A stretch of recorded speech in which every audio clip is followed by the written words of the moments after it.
జవాబు దొరకని చోట ప్రశ్న వేయడం తప్పు. జవాబు ఇవ్వకూడదు అనుకునే వారికి అసలు ప్రశ్న కూడా పెద్ద తప్పే.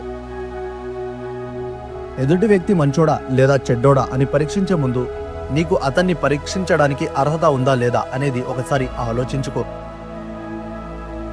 వాగేవాడితో రహస్యాలు చెప్పకూడదు. వాదించే వాడితో ఆర్గ్యుమెంట్ చేయకూడదు. తెలివైన వాడితో పోటీ పడకూడదు. తెగించినోడితో తలపడకూడదు. మాట్లాడాలి అని మనసులో ఉన్న మాట్లాడాలి అనే ఆలోచనను చంపుకుంటూ బ్రతకడం అలవాటు చేసుకోవాలి. ఎందుకంటే ఎప్పుడు ఏ మాటలతో ఏ యుద్ధాలు జరుగుతాయో తెలియదు. మనమంటే ఇష్టం ఉన్నవారు మన మాటల వెనుక బాధను అర్థం చేసుకుంటారు. మరి మనమంటే ఇష్టం లేని వారు ప్రతి మాటల్లోని తప్పుల్ని వెతుకుతారు. కాలం ఎంత ముందుకు తీసుకుపోతున్నా గతం నన్ను వదలకుండా పాత జ్ఞాపకాల ఎదురు దెబ్బలకు బలి చేస్తుంది. తన కొడుకుని రాజుగా చూడటానికి బానిసగా మారడానికి కూడా సిద్ధమయ్యేవాడు ఒక తండ్రి మాత్రమే. మిత్రమా, ఇసుక మీద ఇసుక అని రాయగలము, కానీ నీటి మీద నీరు అని రాయలేము. ఆశలు ఆశయాలు కూడా అలాంటివే. కొన్ని సాధ్యమయ్యేవి, కొన్ని అసాధ్యమయ్యేవి. కొన్ని పరిచయాలకు వెంటనే ముగింపు పలికేయాలి, లేదంటే అవి చేసే గాయాలకు ముందు జీవితాంతం రాసుకుంటూనే ఉండాలి. అవసరానికి దగ్గరవ్వను, మరి అవసరం లేదని వదిలేయను. ఆలోచించే మనిషికి ఆవేశం ఉండదు. ముందు చూపు లేని మనిషికి ఆలోచన ఉండదు. మిత్రమా, మీరు బాధల్లో ఉన్నప్పుడు ఉన్నోడి ప్రక్కన కానీ కడుపు నిండినోడి ప్రక్కన కానీ అస్సలు ఉండద్దు.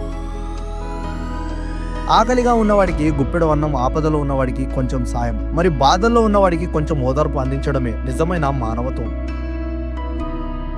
నాన్న చూపిన బాటలో విజయం ఉంటుందో లేదో తెలియదు, కానీ అపజయం మాత్రం అస్సలు ఉండదు. మిత్రమా, కరెన్సీ కంటే విలువైనది నీ క్యారెక్టర్. కాగితం మోజులో పడి నీ జీవితాన్ని నాశనం చేసుకోకు. దెబ్బ మీద దెబ్బ తగులుతుంటే మొండి ధైర్యం కూడా పెరుగుతుంది తెలుసా. మొండివాడు రాజు కన్నా బలవంతుడు అని గుర్తుపెట్టుకో. జీవితం ఒక అవకాశం అయితే వదలకండి.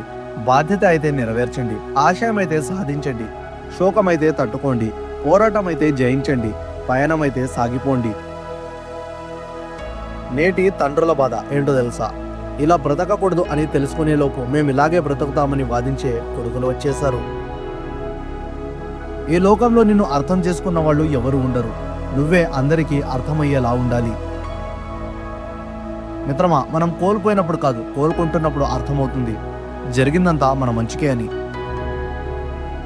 వైఫల్యం నిరాశకు కారణం కాకూడదు, కొత్త ప్రేరణలకు పునాది కావాలి.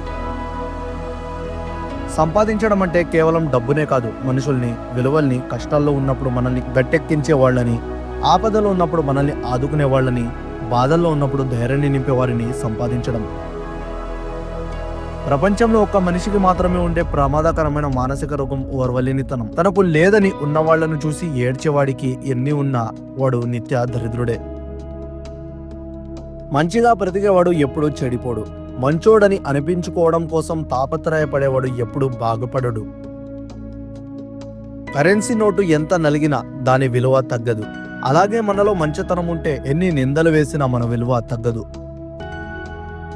మీరు ఎవరిని కలిసినప్పుడు ఆనందం కలుగుతుందో వారు కాదు ఆత్మీయులు. మీరు ఎవరిని కోల్పోయినప్పుడు బాధ కలుగుతుందో వారే నిజమైన ఆత్మీయులు. సృష్టిలో దేనికి ఉండే విలువ దానికి ఉంటుంది. వజ్రం ధర ఎంతైనా ఉండొచ్చు, దాని అందాన్ని చూపించే అద్దం ధర తక్కువే ఉంటుంది.